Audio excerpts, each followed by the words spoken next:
WLtoys K989. 989, let me check this thing. I always get confused with the number of these WLtoys cars. Yes, it's the 989.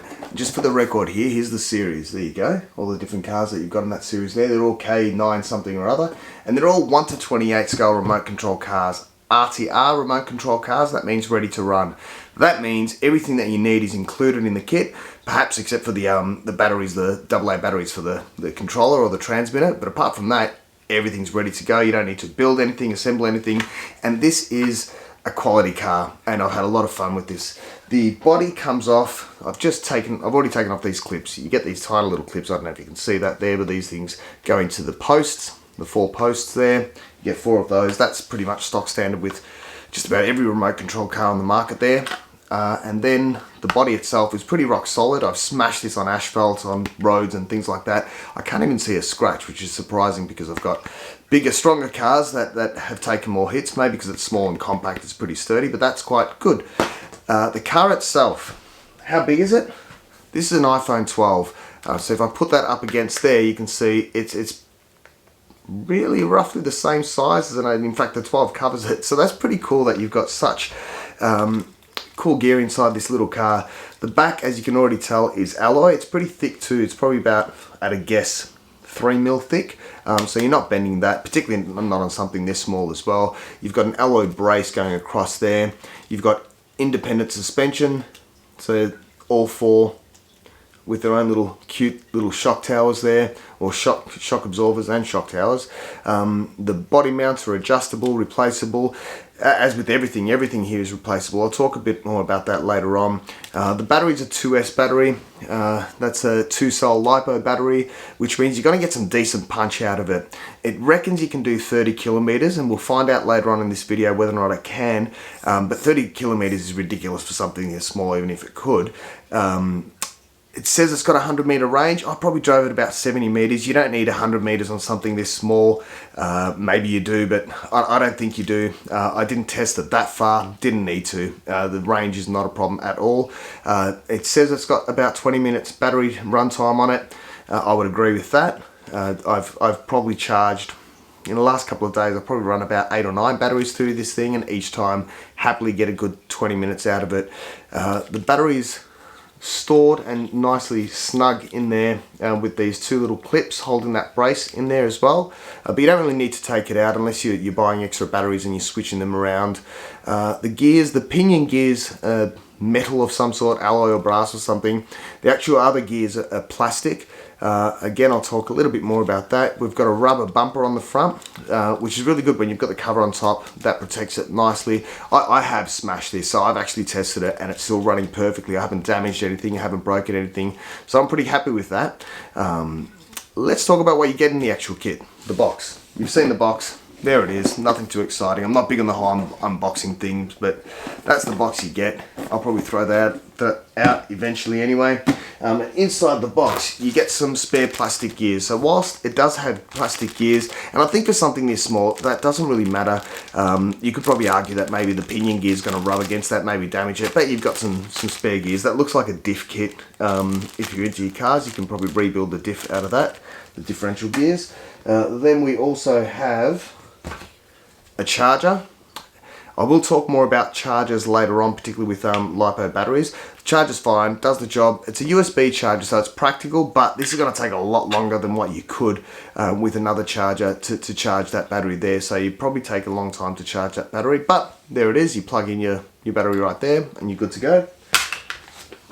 The car will come charged at 3.8 volts, which is your recommended storage volt. So you can give it a quick test run when you get it. The battery is inside the car. So when you open up the box and you look at the car, you think, where's the battery? It's already packed and already set up in the car. The manual's pretty good. What I like about this manual here is that it gives you a nice explosion of the car, or you get to see all every single detail. So if you need to repair this, rebuild it, and it's a hobby grade vehicle. So hobby grade meaning that, you know, you can pretty much replace every single part. If you go to Walmart or Kmart, wherever you're from, and you buy a toy remote control car, if you bust something or break something, you can't really replace those parts and you can't really repair it yourself. So this manual tells you everything you need to know. And that's pretty cool.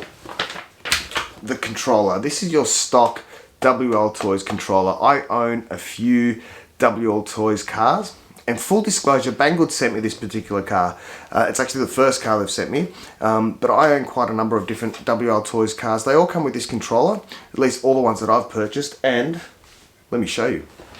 So this is a 1:28 scale WLtoys car. This is a 1:24 scale car. You can see the difference there if I hold them up like that. And I think this one's the A202. I've already modified this, and that's what I love about hobby cars in general, but also about WLtoys. Their cars are a lot of fun if you want to tinker, because you can find they're not stock wheels. Most of these parts aren't stock. And here's a 1:18 scale car. And you can see the difference there again. If I turn that around, you can see how small that is by comparison. And again, you know, I've changed the wheels, I've changed the shocks and changed a lot of parts on this one here because it's hobby grade. And what is awesome about the WLtoys range, and a lot of hobby-based cars, but WLtoys, if you jump on Banggood or AliExpress or eBay or wherever, you're going to find a lot of parts. I mean, a lot of parts. Let me show you. Have a look at how cool these little shock absorbers are. In fact, I'll have a look at how cool these shock absorbers are. I'll take one out because the plastic will reflect. But little alloy shock absorbers there. And you can get so many different aftermarket parts for these things. You know, shock towers, all sorts of different parts. I've got so many different parts, and you can modify and tinker and have fun. But you don't have to. You can drive it straight out of the box. Some cool wheels. I might put those on, little slicks. It works fine straight out of the box. It works pretty good straight out of the box. Let's talk about the controller, or the transmitter, or the radio, depending on which school of thought you prescribe to. You will need 4 AA batteries. There they go. You notice there's no screw here. Generally the rule for having a screw on batteries, because screws are annoying, generally the rule for having a screw on batteries is that it's, you know, child safe. This is recommended 14 years and plus. Now I actually think this is a great car for kids, and you'll see my kids driving this car in some of the videos as well. I think the reason they put this whole 14 years plus on it is because we're dealing with charging lithium polymer or LiPO batteries, and there's some risk and danger involved in that. So I suspect that's why that they say 14 plus. But as a car, it's perfect for kids. My kids are 6. They drove it no problems and they quite enjoyed it. I've got big hands, great controller, simple controller. I've got quite a number of different controllers, expensive ones that are obviously going to be better, but out of the box, this is a giant controller. I mean, look at it compared to the car. You can see, yeah. Pretty simple. You've got your on button there. Always switch on your controller or your radio before you switch on your car. Golden rule of thumb with all cars. You've got your accelerator, your brake and reverse. Brake, reverse being the same thing. And then you've got 4 trims on it. Your steering trim. So the top 2 of these, if your car's veering left or right, you simply beep, beep, beep, up or down. In fact, let's do that. See if it beeps when the car's not connected. No, it doesn't. Let's switch on the car. Switch on the car, you plug in this, what I think is a JST plug, JST 2.0, JST type plug, which is the most appropriate plug for this type of car. We'll switch on the receiver, and then we'll switch on the car. The car hasn't actually got a switch, it's got this push button here that you hold. And you'll see, there we go, we've got the little flashing light there, and then it should connect pretty quickly there. So we can see, oh, upside down. Proportional steering, naturally, proportional menu, you can turn it slowly or full lock, so just a little turn there as well. And then we've got, this has got a near flat battery on it too, so yeah, and reverse. Now, so the steering trim is, let's put it there so you can hear the beep. Left or right, adjust accordingly. And the bottom is your throttle trim. Now the throttle trim, what you can do with that, I'm going to drop the throttle trim all the way down.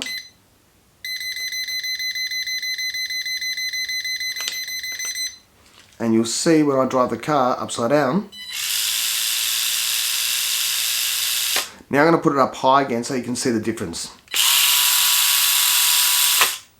So If you find the car's a little bit too fast, you can drop it down, put it up, etc.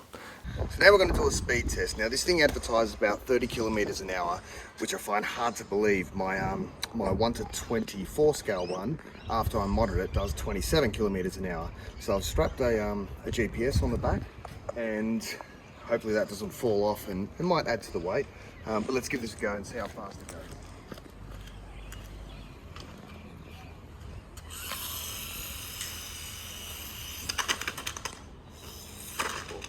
Covered in well. Doing a couple of bunny hops because we are. Let's see. Alright, so that's 16 kilometers an hour, which is nowhere near the 30 kilometers an hour. We're going to give this one more run. We'll stop and we'll try one more time.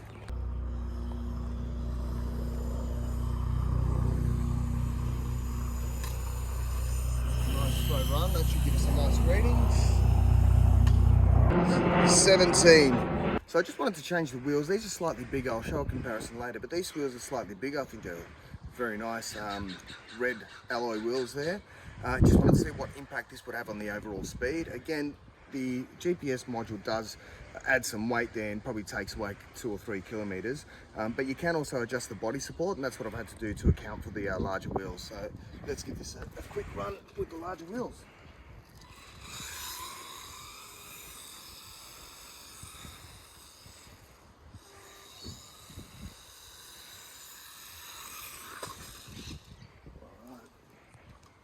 And same speed, 16 kilometers an hour. We did get 17 yesterday, but 16 is pretty good. Thank you. Go. All right, now we're just going to take it for a little drive, see how she drives. So she's pretty good even on the road. I mean, it's really an indoor kind of car, but you can see it's probably a little bit faster now that I've got the GPS off it.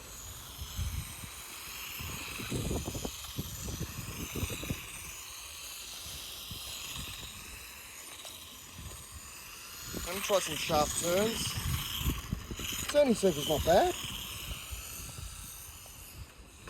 It's a lot of fun.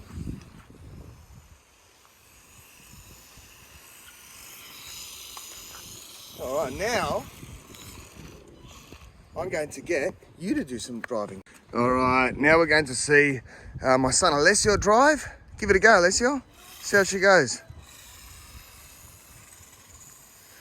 Now, the recommended age for this car is actually 14 and my son's 6. So I think it's pretty safe for a younger than 14. I think the only reason they probably say 14 and plus is because of the LiPO battery and charging and all the kind of risk in that. But as you can see, I mean, this kid's 6 years old. Look at him go. That's some great driving. What do you think of the car? That's pretty cool. Pretty cool.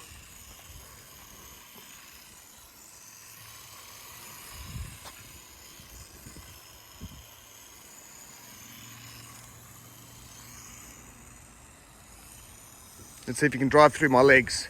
Let's see if you can aim through my legs. Oh, try again. Reverse. Oh, he's got the reverse. Try. And again. There we go. All right. And Dante, you just got back from a bike ride. Are you having a go? What do you think of this car? The accelerator is very strong. Yeah. And it's very fast. Like if you stop, it keeps going at itself. Oh, you're saying when you let go of the accelerator, it Yeah. keeps going because it's got momentum. And you know, if you pull back, you can use the brakes when you're going forward.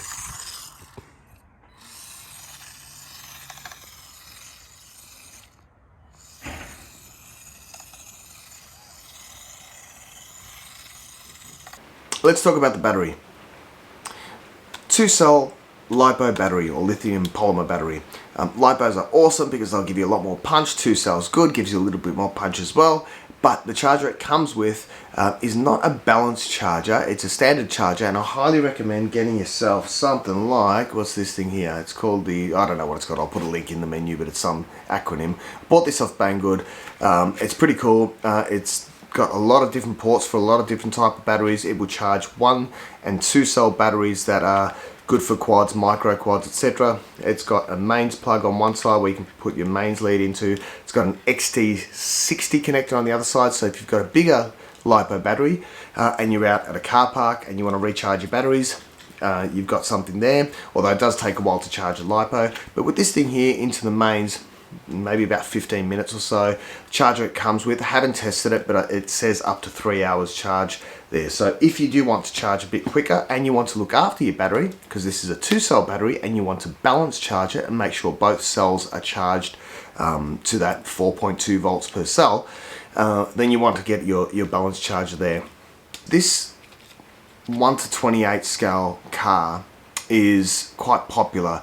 You've got a lot of different brands doing it 1:28 scale cars, and as far as value goes, this is the best value you're going to get.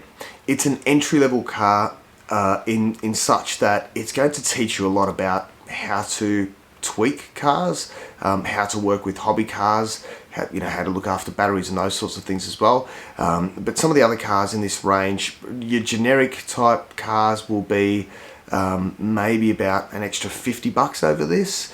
So this one here is roughly about $70 to $100 Aussie, which is around $50 to $70 US, depending on whether or not there's a sale on. And places like Banggood have a lot of sales, so you can get, if you're patient, I think it's on sale at the moment for about $77 or something like that.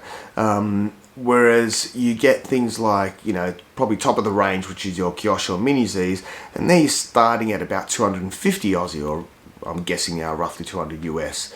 Mini Q, I think, is the other one. They usually start around the 200. Would I recommend this car? Hell yeah. This is a lot of fun. Who's it fun for? It depends on what you want to do. You can actually drift this thing, and I cannot drift cars. I don't have the skill set to drift cars. And I'll put up some poor attempts at doing so, but this thing drifts. Even though it's got these rubber tires on the end there, you can drift on floorboards, tiles, concrete, shinier concrete, smoother concrete. On the road, you can get a bit of drift on it, and it's also got enough grip. If you want to drive it indoors, is pretty cool. If you're going to drive, you can drive over short carpet. Just watch that you don't get too many hairs and things stuck in the wheels. Just look after it in that sense there. If you're new to the hobby and you like tinkering or you want to learn about it, this car's a great place to start. I had a lot of fun with this. I am going to practice my drifting with this. It's funny because you go on the road and it's good to drive, and I'd like to convince a friend or two to get one so we can have some races, maybe at the local car park, if someone's got a house big enough to do a circuit or something like that. So I can see myself having some fun with a couple of mates, having a bit of a race. Great for kids, teaches them how to drive cars, RC cars properly. If you want to buy your kid an expensive car or a bigger car, I'd really recommend getting them one of these first, because you can have a lot of fun. It can take a beating, and they'll learn the basic principle of, as you're driving back towards yourself, left is right, right is left.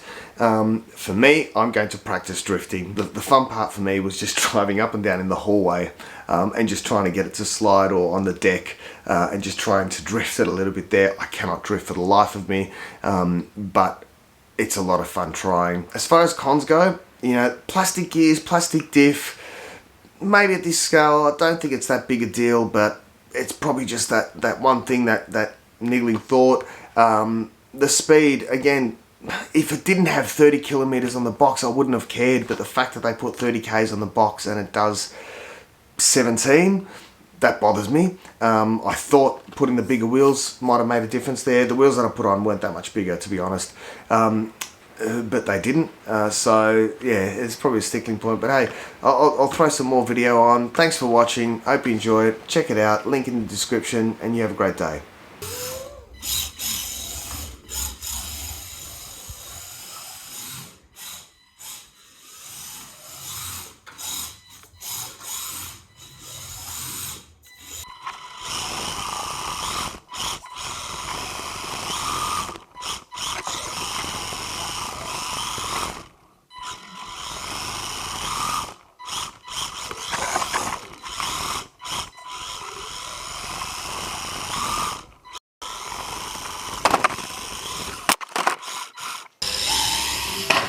Rah.